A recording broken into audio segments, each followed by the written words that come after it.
So sometimes the simplest things are the things that we don't do. I was thinking about it the other day, and it was while negotiating an offer. And the first thing that I would say to all of you is if you are on the buyer side and you have an offer, the first thing that I would do is I would request to present the offer directly to the homeowner. I know it's not done anymore and not a lot of people are fans of it, but especially if you're looking at a listing and it says negotiate direct, that gives you the right to negotiate direct to the homeowner. Those are the homeowner's wishes memorialized on the multiple listing. So you're not going to go directly to the homeowner. You're going to go to the agent and you're going to remind them that the listing states that he can negotiate direct. So that's one of the things that I would say, that if you're talking to the homeowner direct, it gives you the most amount of power. It gives you the most amount of leverage. You can position them any way that you need to position them.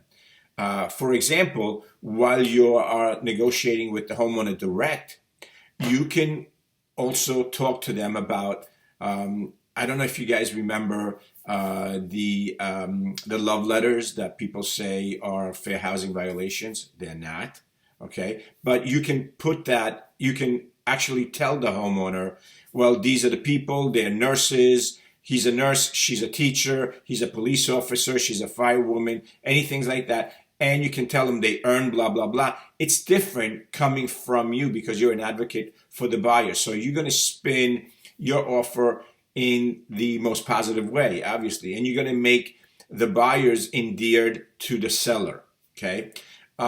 Another thing that you need to do, if the negotiations are going back and forth and you're not getting anywhere, you need to find out what the homeowner wants to net in their pocket, okay? A lot of times a homeowner has a number fixed in their head and you need to get as close as possible to that number.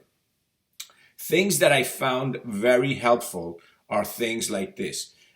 Using a calculator and you can say to the homeowner, well, I'm getting you 98% of what what your asking price is.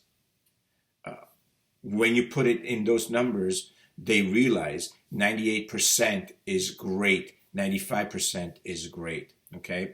The other thing that can happen, and this is what we used to do, it's an old school thing, but I think it would work today if you're given the opportunity, is that you have them captive.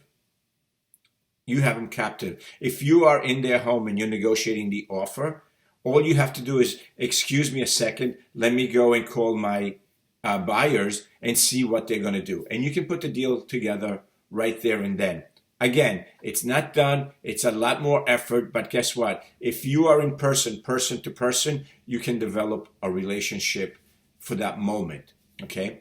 The other thing that is very key when showing a home, if it's owner occupied and your buyers like it, have your buyers very, very, I'm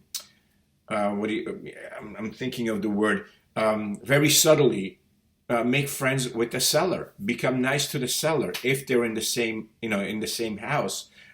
Don't present offers. Don't say that they're interested. Just have the buyers and the seller interact briefly, especially if they're nice people and they're likable, and have them endear themselves to the sellers. Everything that you're doing is you're positioning yourself and your buyers to get that house, because as we know today, it's very difficult to get these houses. So two things: the offer in person, do not leave the house, negotiate right there and then with your buyers on the phone, okay?